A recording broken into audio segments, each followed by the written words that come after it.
The earthquake didn't just break the city. It tore families apart, burying hope beneath. The earthquake didn't just break the city. It tore families apart, burying hope beneath mountains of steel and dust. And in the heart of that chaos, a Marine veteran and his loyal German shepherd were sent into a place no one else dared to enter. Deep under the collapsing building, a young mother clung to life, her newborn fading in her trembling arms as darkness closed in. Every rescue team was overwhelmed. Every second was slipping away, and the ground kept shaking like the world wanted to swallow them whole. But when Echo, the German shepherd, stopped breathing for a moment and stared into the rubble, it wasn't instinct. It was something like fate. And what Cole Harrington found beneath that final layer of broken concrete would change every soul who witnessed it. We need an extraction team over here now. Including his own. This is the story of a Marine, a dog, and the miracle they pulled from the ruins. Tell me where you're watching from, hit like, and subscribe to join the journey. Need a medic team over. Staff Sergeant Cole Harrington was running again. Through darkness, through dust, through a world where the ground itself roared like a wounded animal. The dream seized him with the same brutal clarity it always did. A collapsing concrete hallway, echoes of metal twisting, men shouting for help. His gloved hands clawing at debris he could never lift fast enough. And Echo, his 4-year-old German shepherd, barking furiously in the smoke, amber brown eyes burning like torches as he searched for survivors buried under rubble that breathed like a dying beast. In the nightmare, Cole always managed to free the body just in time to realize it was already too late. A soldier's hand slipping out of his grasp. A last exhale. The silence afterward, a silence so total it crushed him harder than the falling building ever could. His pulse snapped awake before his body did. For a fleeting second he didn't know where he was, battlefield, desert, or the nowhere between dreams. Then the stillness of his small cabin in northern Montana returned to him. Morning light filtered weakly through the frosted window. His chest rose shallowly, a tremor running from shoulder to wrist. Echo paced beside the bed, tail stiff, ears pinned forward, watching him, always watching him. Cole sat up slowly, his breath unsteady. The air smelled faintly of pine, cold steel, and coffee grounds. Echo climbed onto the bed with deliberate gentleness, placing one heavy paw on his thigh. The dog's sable coat shifted from black to silver gray, where morning light brushed along his spine. His triangular white chest patch, so distinct it looked painted, rose and fell with each concerned breath. "I'm fine," Cole muttered, though he wasn't. Echo's ears twitched skeptically. The dog nudged him again, warm muzzle pushing into his palm. Echo was trained to detect stress cues, breathing irregularities, shoulder tension, changes in micro-expressions. And after 8 years of service together, he could read Cole better than any human. Sometimes Cole thought Echo knew him better than he knew himself. He rubbed the dog's head, feeling the familiar coarseness of his fur. "All right, buddy, I'm up." Outside, the wind carried a strange heaviness, the kind that settled in the bones before the sky admitted something was wrong. The northern towns often woke with a veil of cold stillness, but today felt different. Too still, like the earth was holding its breath. Cole rose, dressed in his USMC Coyote Brown rescue gear, boots laced with habitual precision, and clipped Echo's black canine harness into place. The dog stood tall, alert, tail poised like a balancing rod, always ready, always waiting for the next call. He didn't expect the call to come this soon. His radio crackled at 7:12 a.m. Static, a sharp intake of breath. Then the clipped voice of Captain Laura Green, a woman whose voice normally carried the measured confidence of a seasoned FEMA commander. Today, It vibrated. Harrington, report immediately. National alert. Repeat, national alert. Major seismic activity recorded across the Western Fault. Likelihood of structural collapse in civilian zones extremely high. We need every unit. Cole froze. Echo stiffened beside him. The Earth was waking. He keyed the radio. On my way. He didn't ask questions. Green didn't exaggerate. A 45-year-old officer with lightning blue eyes and a reputation for never panicking, she had commanded rescue operations through hurricanes, wildfires, and industrial explosions. If she sounded shaken... Echo barked suddenly, sharp, urgent, staring out the window toward the distant ridgeline as if something unseen had called his name. Cole followed his gaze. The mountains looked deceptively serene, dusted with fresh snow. But deep under that white silence, the planet was grinding its teeth. That's impossible to feel from here, he told himself. But Echo felt something.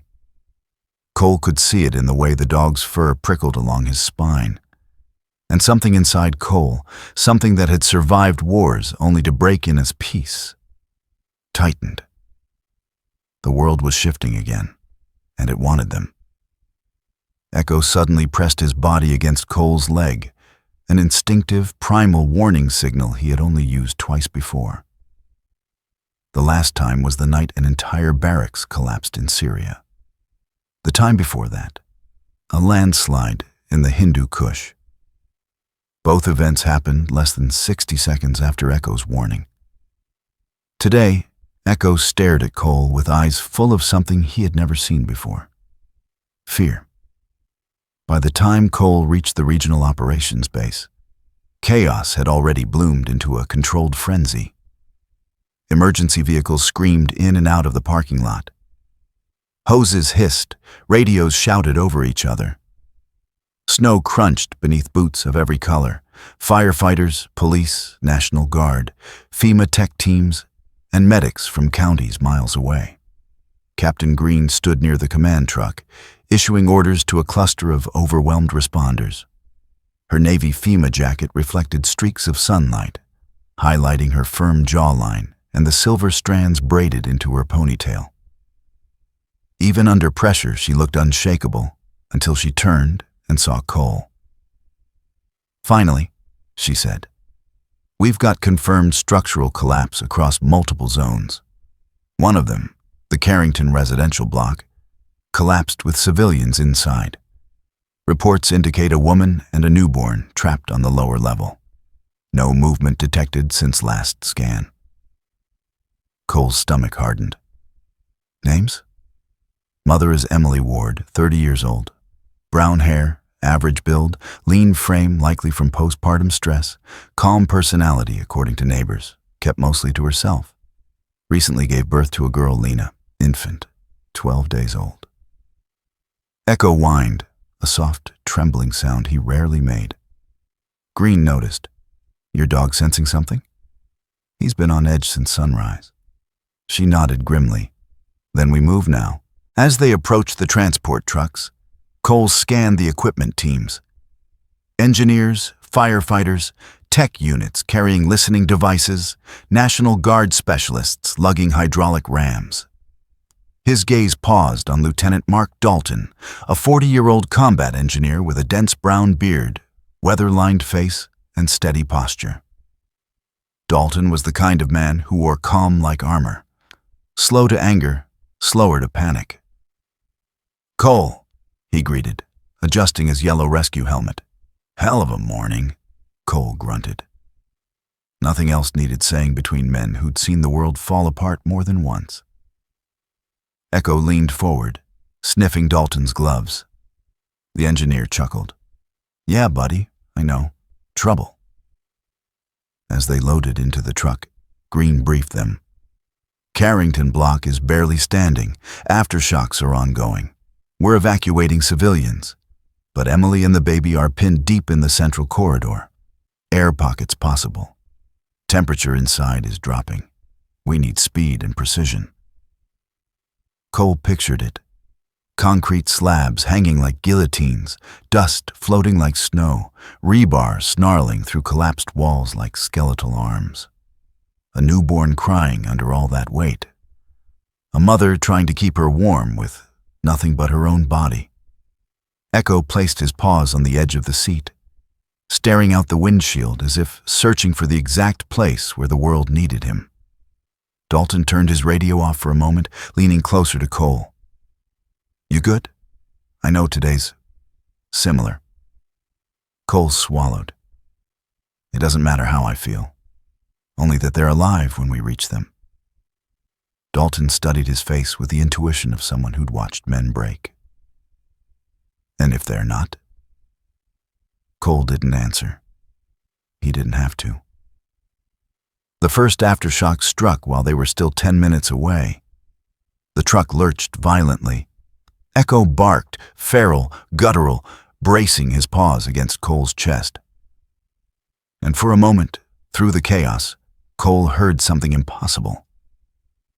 A faint sound carried through the radio static, a woman's scream followed by the thin, ragged cry of a newborn.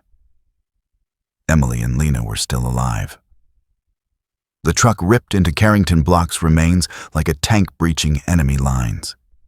Smoke, dust, and snow curled together into a single choking haze. Civilians huddled outside with blankets around shivering shoulders. Paramedics rushed between shock victims. Fire hoses carved steam into the cold air. The building itself looked like a giant had knelt on it. Entire floors sagged like wet cardboard. A jagged crack split the western wall from roof to foundation.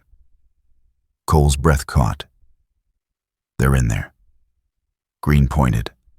"Entry point is the northeast breach. Dalton will stabilize beams.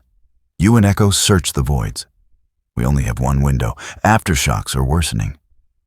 Cole nodded, clipping Echo's harness light on. The dog's eyes gleamed amber in the dust. As they stepped into the ruins, darkness swallowed them whole. The smell hit first. Crushed concrete, electrical burn, cold metal, something faintly sweet like baby lotion lingering on a blanket buried somewhere nearby. Echo froze, his tail lowered, his nose lifted. A low rumble vibrated through his chest, not a growl, but something older, deeper, almost mournful. Cole whispered, "What is it, boy?" Echo moved 3 steps forward, stopped, and looked back at Cole with an expression he had only seen once before. The night before Cole's squad was caught in a surprise mortar attack. A look that said, "We won't all make it out." Cole's blood chilled, but he went in anyway. For Emily, for Lena, for every nightmare that demanded he choose differently this time. Because today, the earth was screaming, and someone had to answer it. The moment Cole Harrington and Echo stepped out of the fractured hallway into the open emergency perimeter, the scale of the disaster struck him harder than any aftershock. The Carrington Block was only one wound among dozens tearing the city apart. Sirens overlapped, forming a desperate, discordant symphony that poured through the smoky morning air. Across the valley, plumes of dust rose from other collapsed neighborhoods. A skyline broken, a city kneeling under invisible weight. Captain Laura Green stood at the center of the mobile command post, issuing orders so rapidly that her words barely separated. The glowing screens behind her showed flashing red zones across the northern region. Structural failures, gas leaks, mass casualty clusters. Her normally sharp blue eyes looked strained. Less from exhaustion, more from the impossible math she was being forced to calculate. "Damage reports just updated," she said as Cole approached. 8 residential zones collapsed. 2 hospitals without power. 3 schools with children trapped inside. Gas line ruptures. "We're stretched thinner than I've ever seen." She wasn't exaggerating. Every corner of the street buzzed with frantic movement. Firefighters with soot-stained jackets sprinting between engines, EMTs carrying children with dust-gray faces, police officers rerouting terrified civilians into safer sectors. And above all of it, Echo's ears twitched as he picked up each cry, each metallic groan of shifting concrete. Next to the command vehicle, a firefighter captain barked orders. Captain Raymond Holt, a broad-shouldered man in his late 50s with a salt and ember beard and deeply lined forehead, moved with an authority earned through decades of running into danger while others ran out. His gear was blackened from a morning of battling ruptured gas fires, and his voice rasped from smoke inhalation. Yet he kept going. Holt wasn't the type to let pain slow him. He'd once continued a rescue after breaking 2 ribs in a barn collapse. But today, even he showed cracks. "We've got kids in that school," Holt snapped, pointing at one of the red zone monitors. "I'm sending every ladder we got." "You can't," Green replied sharply. "If another aftershock hits while your men are inside." "I know the risk," Holt growled. "And they know it too." Cole watched the exchange and felt the tightening beneath his ribs. The same tension he felt the moments before a firefight. Decisions made right now would save lives. Or cost them. A National Guard transport skidded to a stop nearby. Its rear doors slammed open, and Sergeant Eva Ramirez, a muscular woman in her late 20s with a square jawline and freckles scattered across her sunburnt cheeks, jumped out. Her brown hair was chopped short beneath her helmet, her fatigues coated in chalky dust and streaks of sweat.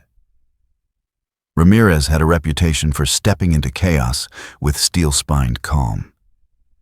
She once stabilized a school roof during a tornado warning using nothing but a support beam and sheer stubbornness. She approached Green, voice hoarse. "Ma'am, we've secured Sector West, but we lost contact with 2 USAR teams. Radio interference from structural collapse." Green exhaled through clenched teeth. "Add them to priority search." Ramirez hesitated. "And we got a noise reading from Carrington Block C, possibly survivors on sub-level 2. Cole felt the air shift. Echo did too, the dog's body stiffening, ears snapping forward. Green turned. "Confirmed?" "Partially. Could be echo distortion from settling debris. But..." Ramirez's eyes flicked toward Cole and Echo. "We don't have anyone to send in." Dalton, adjusting the straps of his yellow rescue helmet, joined the group. Dust clung to his beard like frost. "We've got teams pinned at the school in the gas rupture. The engineers can't spare a single unit until the line is sealed. That's at least an hour." "A family doesn't have an hour," Cole said quietly. Green nodded grimly. "Exactly. And we still don't have visual confirmation the mother and infant are alive. All we have is faint audio from earlier." Echo let out a low, rumbling sound, not a growl, but a deep vibration of instinct. Cole felt it through his boot, straight into his bones. Green swallowed, decision settling over her like a weight that reshaped her posture. "Every resource we have is committed. Every team is drowning. There is no one left to send to Block C." She turned toward Cole. "Except the 2 beings who don't need a full squad to get through void space." Cole's breath stilled. The world around him blurred into motion, the kind that didn't wait for consent. Echo suddenly lifted his head and stared into the distance, not toward the collapsed block, but to the far right, where a section of the city had not yet drawn attention. His fur bristled. He took a single step forward, muzzle trembling like he sensed a sound no human ear could detect. Then he whined, a sharp, high note filled with urgency and something else. "Grief." Dalton froze. "Cole, I've heard that sound before, right before a minefield went off in Kunar." Echo looked back at Cole, eyes wide, as if pleading. Hurry. They don't have long. Cole steadied himself and nodded once, more to his own resolve than to the others. We'll go. Green stepped closer. You understand this will be a 2-person entry. No backup for at least 20 minutes. Aftershocks are increasing in intervals. And if the substructure fails, you'll need body bags, Cole finished bluntly. I'm aware. Ramirez wiped dust from her brow with the back of her glove. I'll escort you to the breach. But Harrington, the floors aren't stable. It's worse than when you came out. Cole checked his harness, then Echo's. The dog pressed against his thigh, eyes burning with purpose. Echo wasn't fearless. He felt fear just as deeply as humans. But he never let fear stop him. That was courage in its purest form. As they moved toward the rubble, the scene grew more chaotic. A cluster of civilians cried near an ambulance, 2 children coughing up dust, their grandfather slumped on a stretcher with glazed eyes. A paramedic, hair plastered to her cheeks with sweat, worked frantically to revive him. Nearby, a young police officer vomited in the street, overwhelmed by the carnage he was witnessing for the first time. Cole forced himself forward. He couldn't save everyone. The hardest truth of disaster work was that sometimes help arrived only as fast as human bodies allowed. But he could save someone. And right now, that someone was a mother and her infant who had already survived what should have killed them. They reached the northeast breach. It was worse than before. The whole section had sagged inward, forming a jagged cavern where smoke and cold air fought for space. Rebar jutted from cracked walls like skeletal ribs. The air carried the metallic sting of blood and dust. Dalton knelt near a cracked beam and adjusted a seismic sensor. Aftershock patterns are rising. Harrington, once you're in, do not stop. Even a 5-second pause could cost you the window. Cole clicked his helmet light on. Understood. Ramirez looked at Cole with an intensity that hinted at her own history with loss. I have a sister with a newborn, she said quietly. Bring that mother and baby out. Cole met her gaze. We will. Echo barked once, sharp, certain. Then they entered. Inside, the building groaned like a creature wounded but still dangerous. Dust fell in soft curtains, coating Cole's jacket. Echo moved ahead with precision, paws stepping silently between debris chunks. His nose twitched, tasting the air, searching for the scent of milk, blood, or fear. They descended into the hollowed corridor, light flickering against mangled pipes. Cole spoke softly as they moved. Echo, search. The dog lowered his body and inhaled deeply, then pivoted left, tail snapping straight. Cole followed. They moved through twisted metal, climbing over collapsed beams. Cole's muscles burned, his breath turned sharp and white. Echo squeezed into a narrow opening, then returned, whimpering. Show me, Cole whispered. Echo guided him to the opening. Cole lowered himself, sliding sideways into the darkness. His shoulders scraped against concrete. A slab above him cracked loudly, dislodging dust across his helmet visor. He kept going. For them. For the nightmare he refused to repeat. And then, a sound. Soft, fragile. A baby's cry muffled beneath layers of stone. Cole's throat constricted. They're alive, he whispered.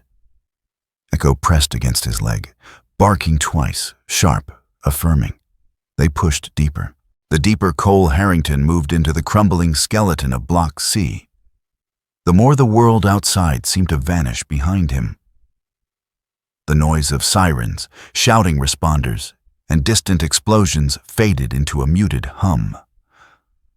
All that remained was the rasp of his own breathing inside the helmet, the uneven crackle of settling debris, and the soft, deliberate steps of Echo leading the way through the darkness.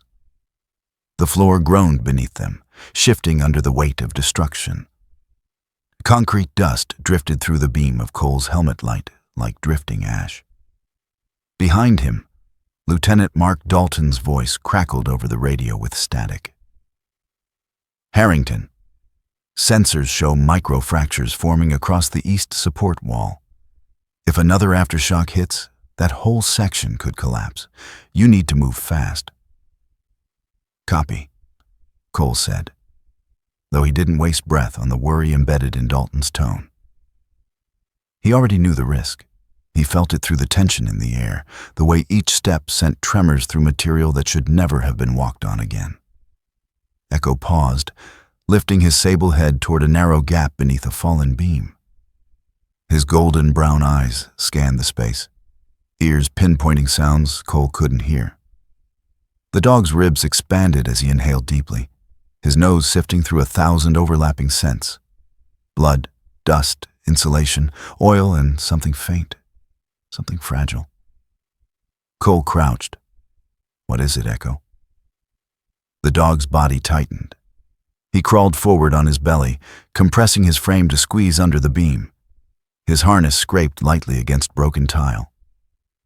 Cole exhaled slowly and followed, shifting sideways, one arm pushing debris aside while Echo's tail flicked with growing urgency. They pushed through into a wider chamber, possibly a mechanical room of the basement. Cracked pipes hissed, releasing wisps of cold vapor that made the air feel frigid and thin. Wires dangled from the ceiling like dead vines. Somewhere above them, another section of the building groaned under stress. The sound felt like a warning. Still, Cole pressed on. He swung his flashlight across the room and spotted 2 rescue engineers kneeling beside a partially installed support brace. Both wore FEMA jackets coated in plaster dust, helmets scuffed from hours under falling debris. One was a tall, lanky man with pale skin and dark hair pulled into a low knot. Engineer Jason Clay, late 20s, his anxious eyes hidden behind cracked goggles, but his trembling hands betraying him. Clay had a reputation for being brilliant, but jumpy. A man who became a structural engineering prodigy after losing a younger sister in a house collapse 8 years earlier. The other engineer was Marcy Keller, a sturdy woman in her 40s, with close-cropped blonde hair and soot streaks across her weathered cheeks. She worked with a calm, almost maternal steadiness, the kind of person who whispered stability into chaos. Her uniform sleeves were rolled up, revealing muscular forearms scarred by years of rescue work. Keller stood the moment she saw Cole.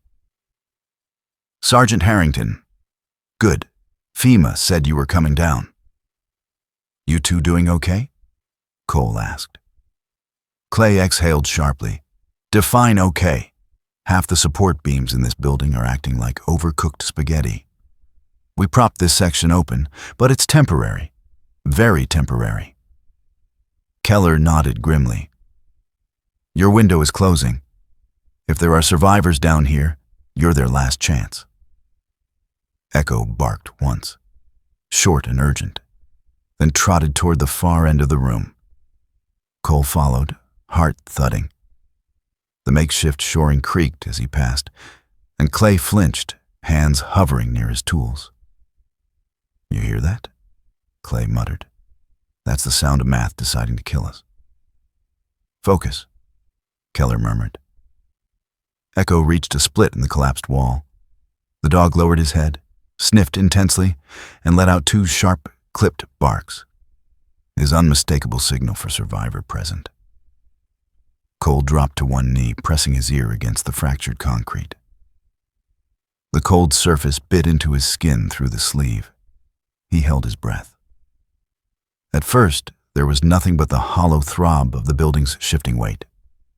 Then, a sound, soft, unsteady. A breath, infant-like, wet, barely there. Cole felt his chest tighten. I hear them. Clay swallowed. You're sure? Echo barked again, louder this time, pawing at the cracked wall. They were sure. Cole stood and turned to the engineers. We need an opening here, a small one. We can't disturb the load-bearing angle. Clay snapped immediately into problem-solving mode, his fear replaced by precision. The wall's already at shear limit.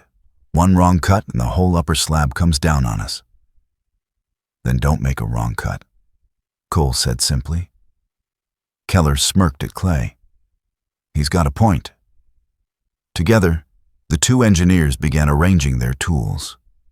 Sparks flew briefly as Keller used a handheld cutter to adjust a brace.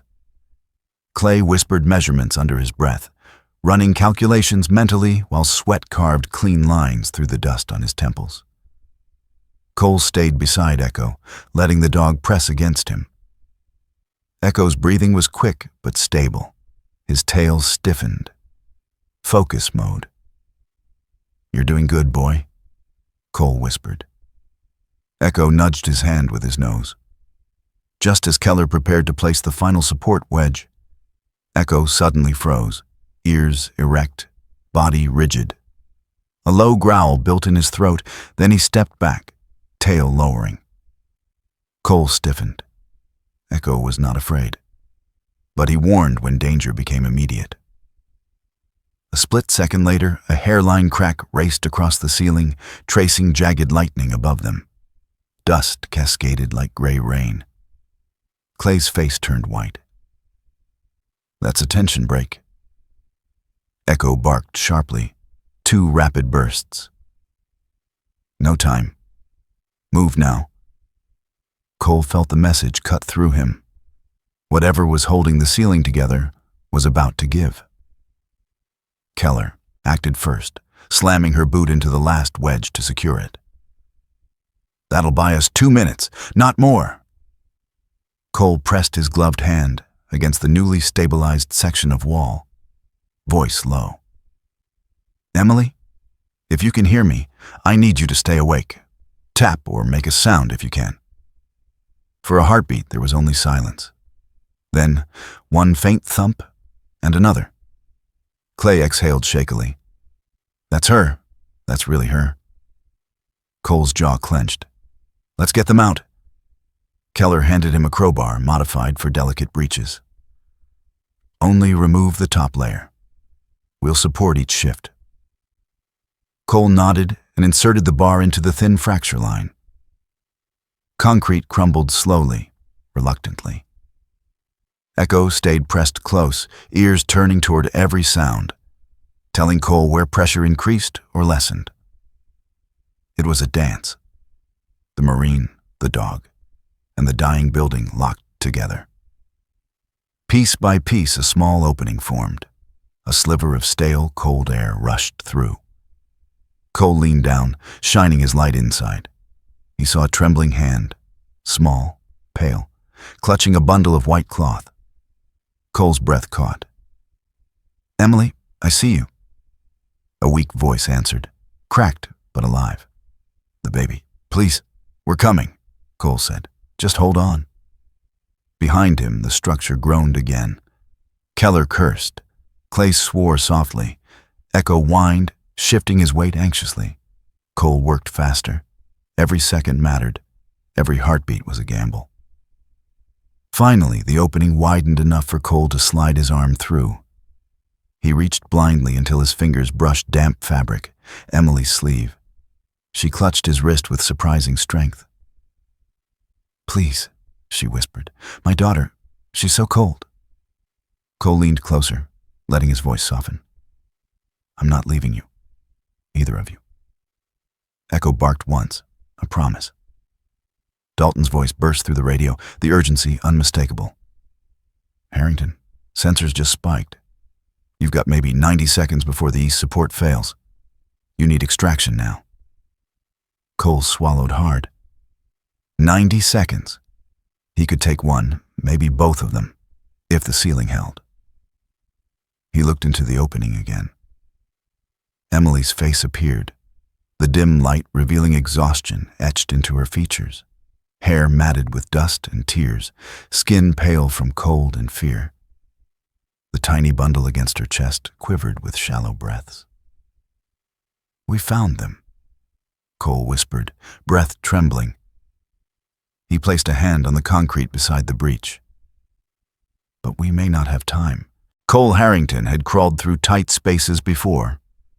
Collapsed trenches in Helmand, flooded bunkers in Okinawa, half-burned barracks after mortar fire. But nothing stiffened his breath like the small, fragile sound slipping through the breach now. It was the sound of a newborn fighting for air. It was the sound of a life too tiny to survive another minute of cold. He widened the gap just enough to slide through, Echo squeezing beside him with practiced instinct. The dog's sable fur brushed against Cole's arm, as if guiding him forward, his tail held low in alert concentration. The room beyond the breach was darker, the dust thicker, choking the air with a metallic tang of crushed concrete and blood. His helmet light found her. Emily Ward, 30 years old, her delicate features streaked with soot and tears, sat slumped against a fractured pillar, chest rising with shallow, uneven breaths. Her hair, once neatly tied, now fell in tangled strands across her pale cheeks. Her legs were twisted awkwardly beneath a collapsed support column, one foot pinned under a steel beam weighing hundreds of pounds. The skin along her ankle was bruised purple, blood pooling beneath her. But it wasn't her injuries that froze Cole. It was the trembling bundle she held against her chest, a baby wrapped in a dust-stained white blanket. Tiny, bird-like hands clung weakly to the fabric. The newborn's lips had turned a worrying shade of blue. Emily looked up, eyes wide with fragile hope. "Is someone finally here?" Her voice was barely a whisper. "Christ, she's still alive. And the baby too." Cole knelt immediately. "Emily, I'm Staff Sergeant Cole Harrington. This is Echo. We're here to get you both out." Emily swallowed hard. "Please, my daughter. She's only 12 days old. She's so cold." Cole gently lifted the blanket, revealing Lena's tiny face. Her chest rose with faint, irregular breaths. Her skin was chilling too fast. "We need to get her warm," Cole murmured, more to himself than anyone. The child was drifting into hypothermia, the kind that slipped silently, stealing life in minutes. Emily's fingers shook as she touched Lena's cheek. "Take her. Please. I know what's happening. I can feel it. She needs help now." Her voice cracked into something guttural, primal. "Take her first." Cole steadied his breathing. He'd seen mothers begging like this on dusty roads overseas, that same desperate courage. He reached forward carefully. "I will, I promise. But I'm coming back for you." Emily's eyes glistened. "You might not have time." "I'll make time," Cole said. Echo stepped closer and did something unexpected. He lowered his head onto Emily's lap, nuzzling his muzzle under her blood-stained hand. The dog's warm weight, firm and steady, seemed to quiet her trembling. She looked down at him with disbelief, then exhaled shakily, some tension in her shoulders melting. Echo's eyes softened, glowing gold in the flashlight's beam. Calm, assuring, almost human. Cole lifted Lena into his arms. The baby whimpered once, a sound so fragile it felt like it could break. "I'll be right back," Cole whispered to Emily. "Echo stays with you." The dog stayed pressed against her side, his presence humming with wordless devotion. Cole turned toward the breach. The building groaned overhead.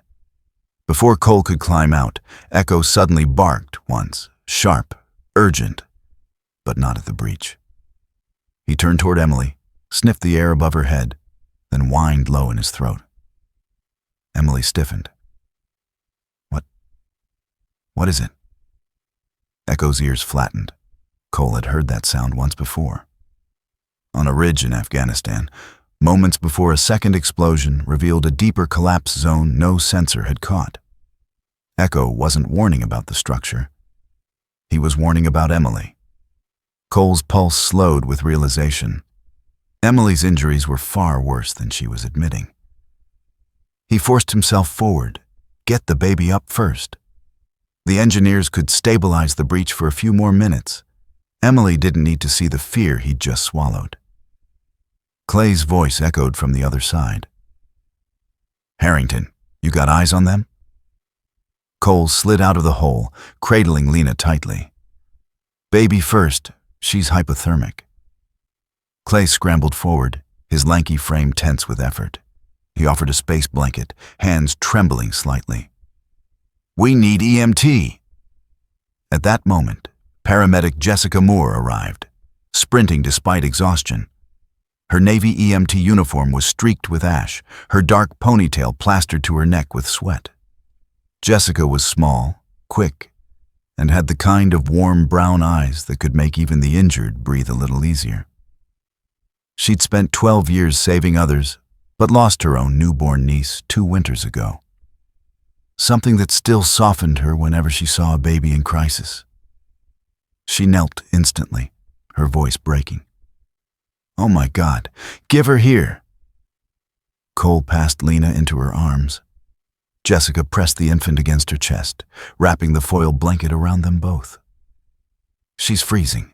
I need warm IV fluids, oxygen, and a transport cot, now." "On it!" Clay shouted, running for the supply pack. Jessica rocked the baby gently, tears slipping down her grit-covered cheeks. "Stay with me, sweetheart. Stay with me. You fought this long." Cole's chest clenched. Every second he stayed here was another second Emily spent alone beneath tons of unstable concrete. He turned sharply. "I'm going back." Dalton's voice exploded through the radio. "Harrington, don't. We have seismic alerts across your sector. A magnitude 6 aftershock is hitting any moment." Clay yelled from behind. "He's right. The main support is failing. We barely have this section braced." Cole didn't slow. "She can't move. If I leave her, she dies." Jessica looked up, heart pounding in her expression. "Cole, be careful, please." He felt Echo's absence instantly, a hollow at his side where the dog normally pressed. But that absence reminded him. Echo was still comforting Emily. She wasn't alone. He plunged back through the breach. Inside, dust had thickened, falling like gray snow. Echo was curled against Emily's hip, ears pivoting with concern as she struggled to stay conscious. Emily's voice wavered. "The baby? Is she safe?" Cole knelt beside her, gripping her hand. "She's with the EMT. She's alive." Emily closed her eyes, tears slipping sideways. "Thank you," she whispered. "Now, let me die knowing she's okay." Cole's tone sharpened.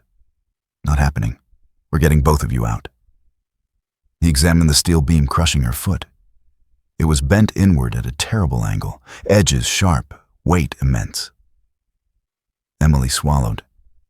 "You can't lift that."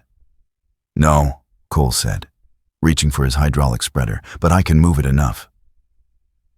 The building groaned again, louder. Dust burst from the ceiling. Dalton's voice crackled. "Harrington, it's happening. The aftershock, get out." Cole didn't answer. He tightened his grip around the tool. Emily's voice trembled. "Please, Cole, don't die for me." He met her eyes, brown, terrified, pleading. "I'm a Marine," he said. "We don't leave people behind." A deep rumble surged through the earth. The entire floor shuddered violently. Metal shrieked overhead. Echo barked, loud, sharp, more fear than Cole had ever heard from him. And then, from the depths of the building, came a sound like the sky cracking open. The aftershock hit, and the world began to fall. The first rumble didn't sound like the earlier tremors. It was deeper, an animal growl rising from the earth's torn spine. Cole Harrington barely had time to register the vibration under his knees before Echo lifted his head sharply, ears pricking forward, eyes widening with a terror Cole had only seen once before. In Helmand, seconds before a bunker imploded. Then the world roared. The aftershock hit like a giant hammer slamming into the building's foundation. The floor bucked, concrete screaming as if something was tearing it from below. Cole instinctively threw his arms out to shield Emily, who braced herself with a strangled cry. Echo barked, loud, frantic, then lunged at Cole's shoulder, teeth grabbing the fabric and yanking with all his weight. "Echo, what?" A slab of ceiling the size of a car door sheared off, exploding downward exactly where Cole had been kneeling. Shards of rebar slammed into the ground, slicing deep grooves into the concrete. Cole froze. 5 more seconds and that would have been him. Echo stood over Cole, hackles bristling, chest heaving with the effort of pulling him out of the kill zone. His golden eyes stayed locked on Cole's face, not in fear, but in fierce, instinctive protectiveness.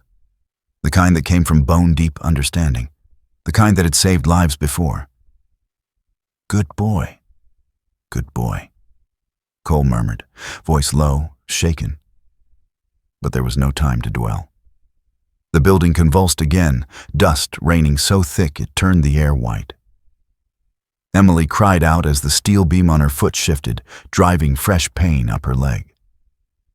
The dull chime of collapsing steel echoed from the far corner. Then another, sharper, like metal snapping under strain. The entire chamber swayed. "Cole!" Dalton's voice burst through the radio, crackling with panic. "Our sensors just maxed out. Structural failure is imminent. You need to get out now." Cole wiped grit from his visor. "Negative. Victim still trapped." "Damn it, Harrington. This isn't survivable." "Then I'll make it survivable." He slid back to Emily, who had curled forward, hands pressing to her chest as she tried to ride the waves of pain. Her face had gone ashen, freckles stark against pale skin. "Emily, look at me." He cupped her jaw gently. "Stay with me. I'm going to get this beam off your leg." She shook her head weakly. "Leave me. Please. I don't want my daughter to grow up knowing someone died because of me." Cole felt something twist inside him. In another life, another battlefield, he'd heard soldiers say things like that. He'd held their hands as dust fell and gunfire cracked overhead. But this time, he refused to accept that surrender. "You're not dying today," he said firmly. "Not while I'm here." He grabbed the hydraulic spreader from his pack, a compact rescue tool Marines often carried on humanitarian missions. It wasn't meant for loads this heavy, but it could shift the angle enough to free her leg. He wedged it under the steel beam. Another tremor shivered through the structure. More dust fell. Somewhere above them, a metal girder groaned like a dying whale. Echo paced beside him, nose twitching rapidly, picking up stress points before Cole could even see them.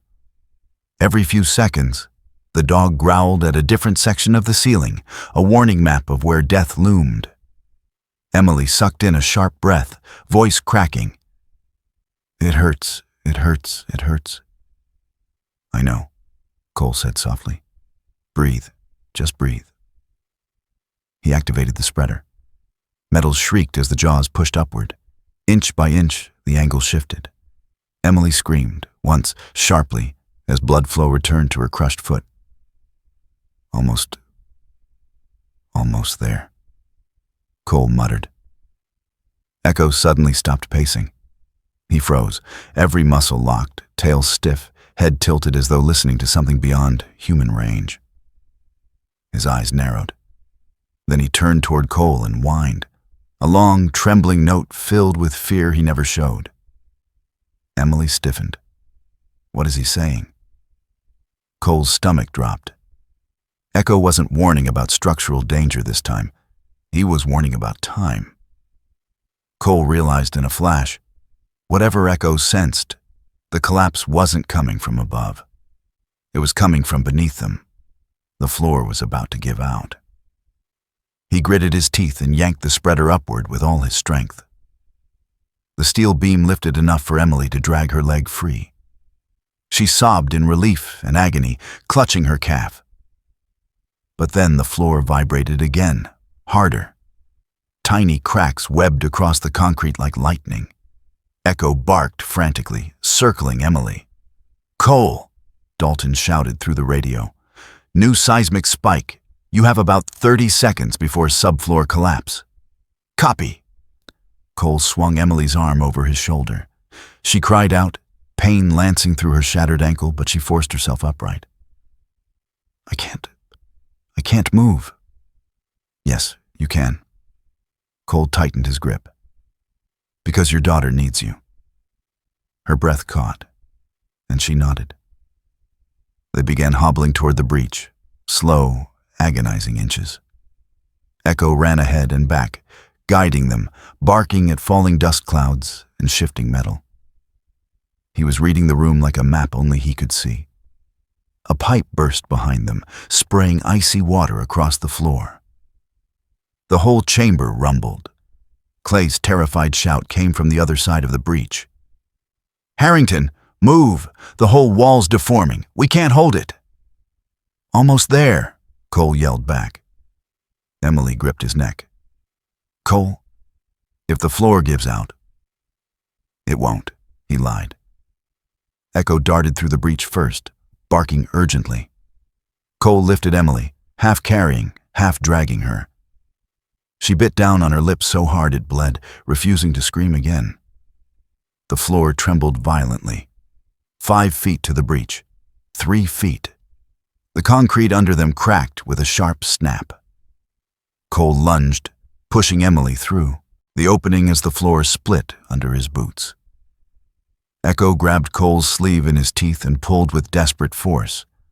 Dalton and Clay reached through, their hands shooting forward. "Grab him!" Cole shoved Emily fully into their arms, then the floor dropped beneath him. He caught the edge of the breach with one hand. Echo's jaws tightened on his sleeve, refusing to let go. Clay grabbed Cole's wrist, knuckles turning white with strain. "I got you, just hold." The concrete around Cole crumbled. A void yawned below, a 10-foot drop onto twisted rebar. Dalton shouted, "Pull!" The three, Dalton, Clay, and Echo, hauled with everything they had. Cole's shoulders tore with pain. And then he was yanked through the opening just as the floor collapsed behind him, plunging into darkness. He lay gasping on the safer side, Emily sobbing beside him, Echo licking his face anxiously. They'd made it. Barely. The radio crackled. "Harrington?" Green's voice trembled with relief. "Status?" Cole stared at the gaping hole where they'd been seconds ago. He squeezed Echo's fur, feeling the dog's rapid heartbeat. Then he answered softly, "We're alive. All of us." Dust still billowed from the void behind them, the floor still cracking under its own weakened spine, when Cole Harrington pulled himself fully through the opening. He rolled onto his back for a second that felt like an eternity, lungs burning, arms trembling, ash sticking to the sweat on his neck. The world around him was a haze of sirens, voices, and vibrating earth. But he didn't rest. Emily was still inside. He forced himself up, boots scraping across the broken concrete. Engineers Jason Clay and Marcy Keller were already trying to reinforce the shifting breach, their faces ghost pale from terror. "Get her out!" Clay shouted as he braced a wobbling metal beam with his shoulder. Cole ducked back into the hole, Echo already beside him, tail stiff, muscles taut. Together, they found Emily lying exactly where he had pushed her a minute earlier, her hair matted with dust, her breath sharp and rapid. "I've got you," Cole whispered, sliding his arms under her. Emily clutched his vest, her fingers trembling. Is Is the baby safe? She's with EMTs. She's alive. Tears pooled instantly, carving new tracks through the ash on her cheeks. Cole lifted her, positioning her across his shoulders in a fireman's carry. Emily was light. Too light. The kind of lightness that came from shock, blood loss, and hours of stillness. Her injured foot hung limp, swelling visibly. The building groaned, and the concrete beneath him lurched again. Echo's ears shot forward. He barked sharply, the urgent tone that meant move now. "Time to go," Cole muttered. He stepped toward the breach, knees wobbling under the added weight. Echo ran ahead, weaving between debris piles, checking the floor for cracks. The dog's sable coat was nearly gray from dust, but his movements were razor sharp, his instincts laser-focused. He was guiding them the way he had guided Cole through burnt forests, mine-strewn valleys, and dark alleyways overseas. The corridor outside the breach shook violently. A metal support beam fell sideways, slamming into the wall inches from Clay's head. "Go!" Keller screamed. "We can't hold this much longer." Dalton appeared behind them, his yellow rescue helmet covered in soot. His voice boomed above the chaos. "Harrington, the whole substructure is shifting. We're a total failure." Emily trembled against Cole's back. "Cole, I don't want to die in here." He tightened his grip on her thigh. "Then hold on." He staggered forward, each step a sprint and a stumble mixed together. Echo darted beside him, barking at every falling shard of concrete, at every tremor that hinted the building was tearing itself apart.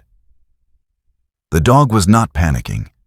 He was calculating, sensing tremors before they fully formed. His paws tapped between fractures instinctively, his gaze checking back at Cole nonstop. Behind them, the support wedge Keller had placed a minute ago cracked down the middle. "Move, Marine," Keller shouted. Cole lowered his head and ran. The hallway convulsed. The ceiling bowed like a bending spine. The stairwell collapsed ahead of them in a burst of dust. They had no more than seconds. Echo suddenly stopped dead in his tracks. He turned, not toward the exit, but toward Cole, eyes wide, tail lifted, ears pressed flat. Then he barked once, sharply, but the sound was different. It wasn't warning. It wasn't fear. It was something else.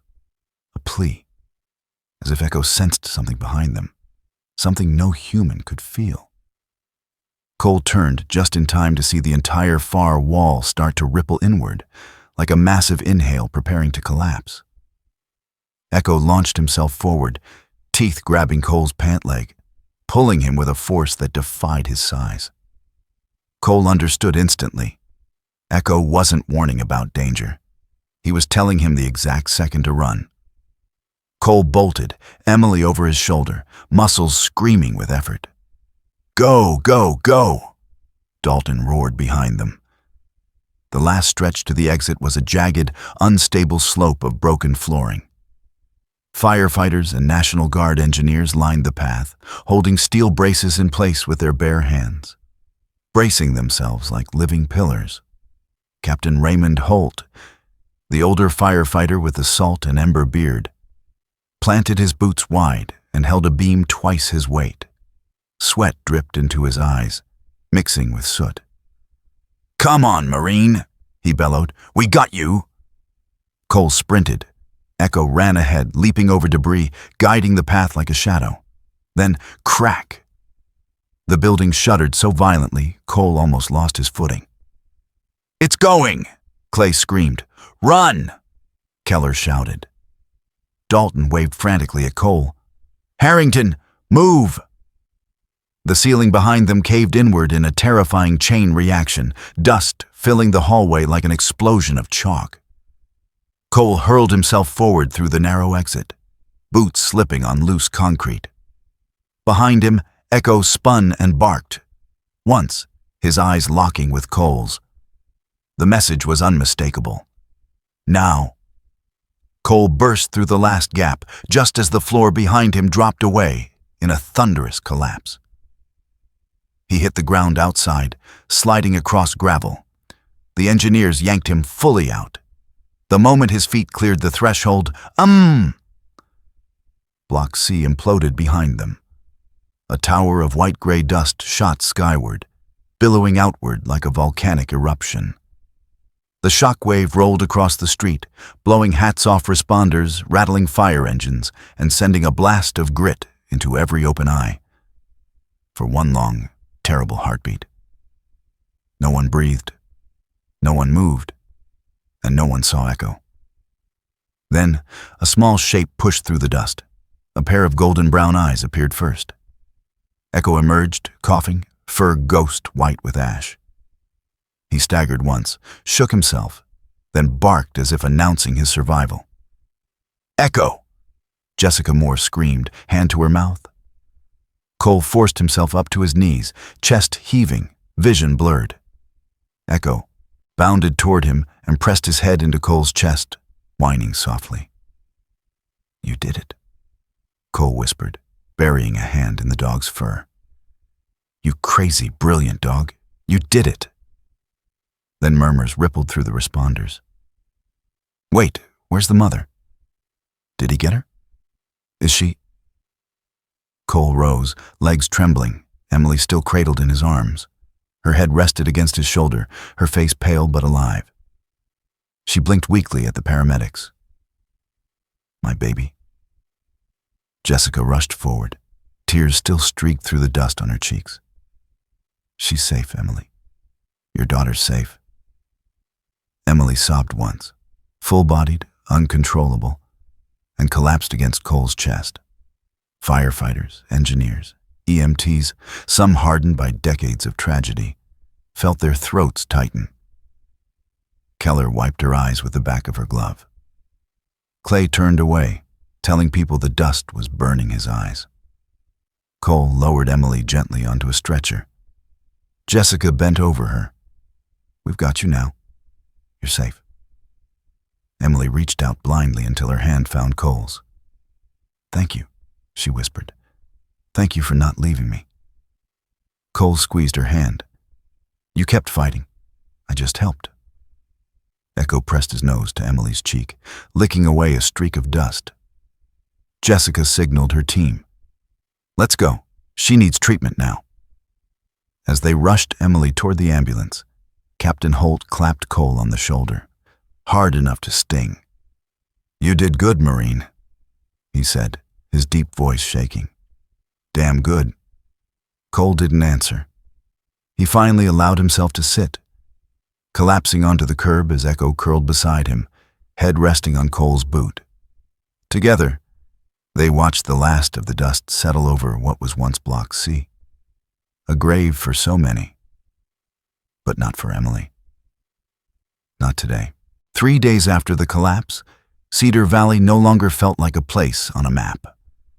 It felt like a wound, raw, pulsing, stitched together only by the hands of those still trying to save what remained. The dust had settled, but the silence was a different kind of heavy now. The kind that came after screaming had stopped, and the city took its first breath after tragedy. In the center of what had once been a small public park, a field hospital stood beneath strings of emergency lights.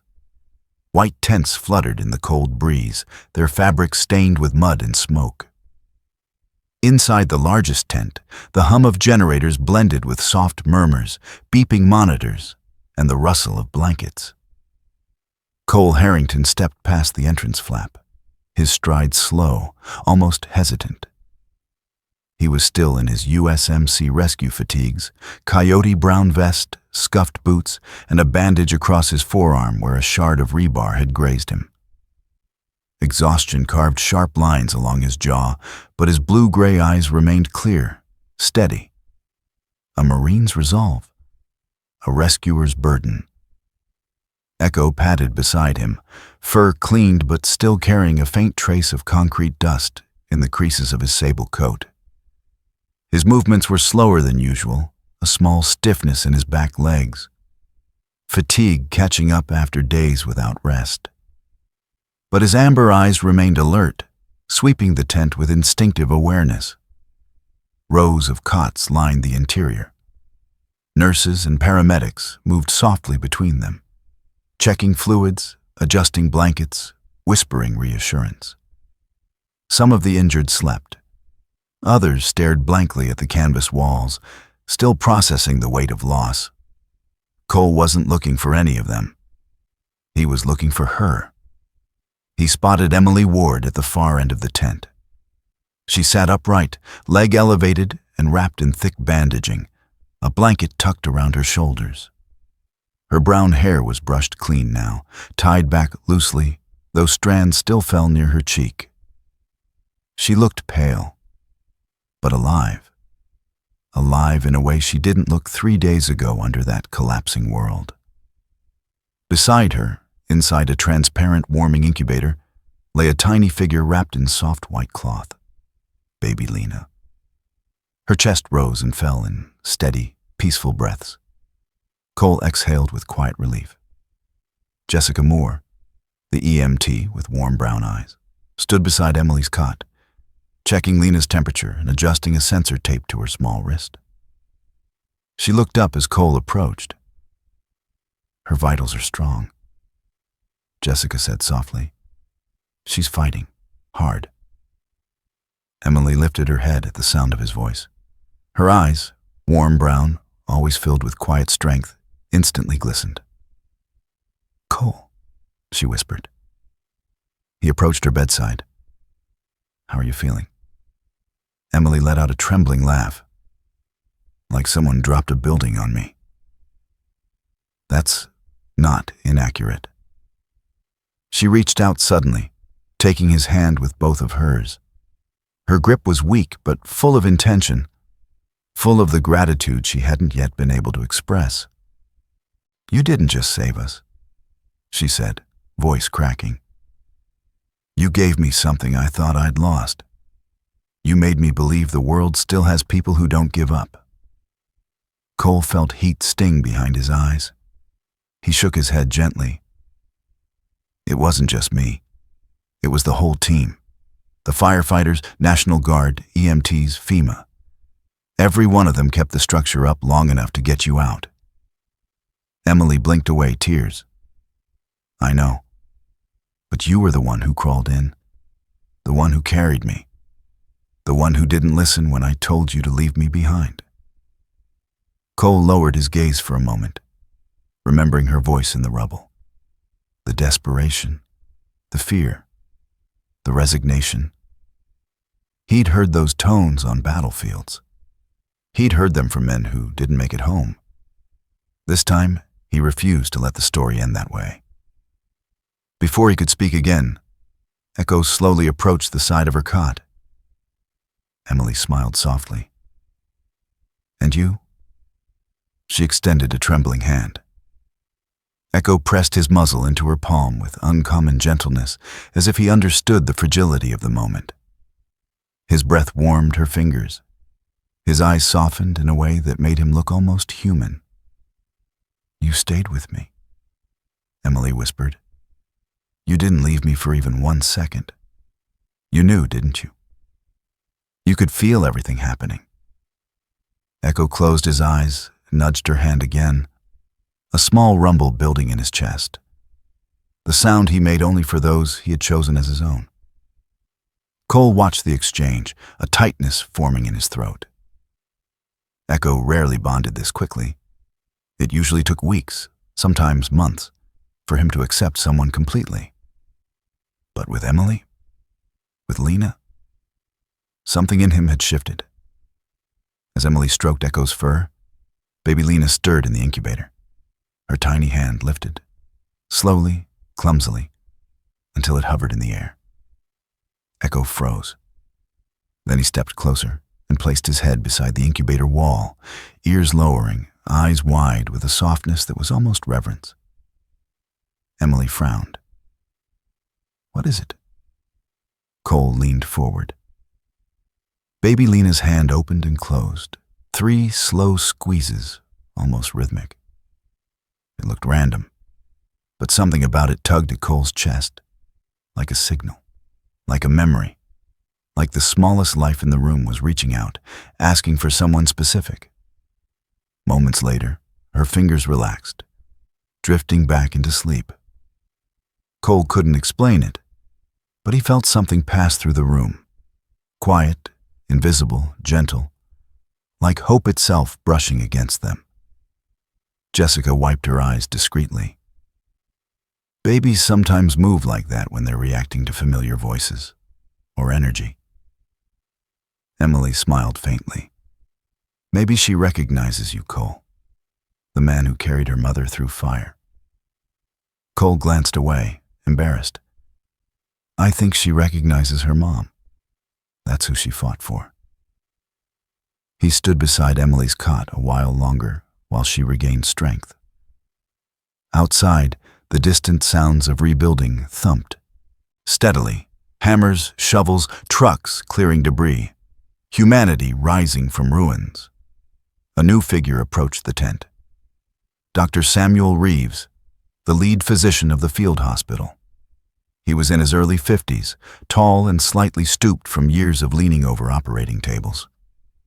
His salt and pepper beard was trimmed neatly, though fatigue had carved deeper lines beside his mouth.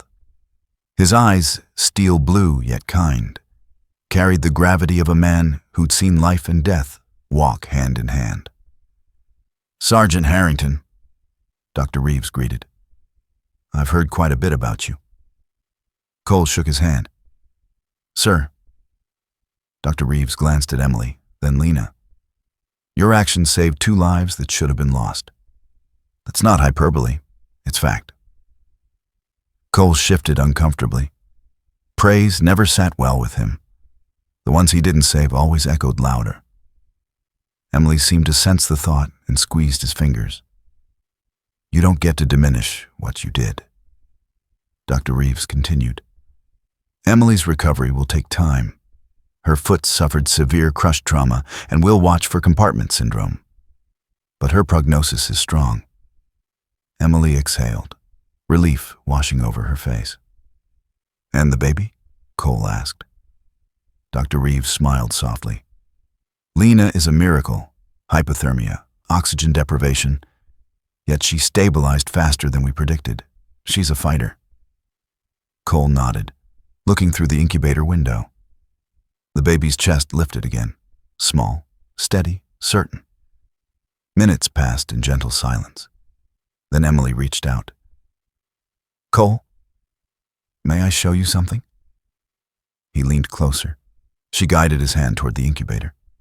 He hesitated. Military gloves and fragile newborns didn't mix. But Emily shook her head gently. Take the glove off. He obeyed. She lifted the edge of the incubator lid, just enough for him to slip one finger inside. Baby Lena stirred. Her tiny hand rose again and wrapped around his finger. Cole's breath caught. Her grip was impossibly small, warm, trusting, as if she was holding on to the world itself. Emily's voice trembled. She wouldn't be here without you. Cole didn't speak. He couldn't. Echo leaned his head against Cole's knee, tail thumping softly. In that moment, amid the rubble, the grief, the bitter cold of Cedar Valley, hope lived. And it held on. In the quiet that follows every storm, there is a moment when the world feels still enough for us to hear something greater than ourselves. Some people call it luck. Others call it fate. But in places like Cedar Valley, where a mother and her newborn were pulled from the ruins against every impossible chance, many would say it was a miracle. A reminder that even when the earth shakes and life breaks apart, God still places the right people, the right hands, and even the right animals exactly where they need to be. Hope doesn't always arrive with thunder. Sometimes it crawls through the dark on bruised knees. Sometimes it has the steady heartbeat of a Marine who refuses to give up. And sometimes it comes with 4 paws, a loyal spirit, and a sense of danger no human can explain. Let this story stay with you in your everyday life. Let it remind you that compassion matters, courage matters, and the smallest acts of love can shift the weight of a collapsing world. And if you are going through something difficult right now, may you remember this truth. Miracles still happen. God still works through ordinary people doing extraordinary things. If this story touched your heart, please share it with someone who might need hope today. Leave a comment, subscribe to the channel, and help us bring more stories of courage, faith, and kindness into the world. May God bless you, protect your family, and keep you safe in every valley you walk through.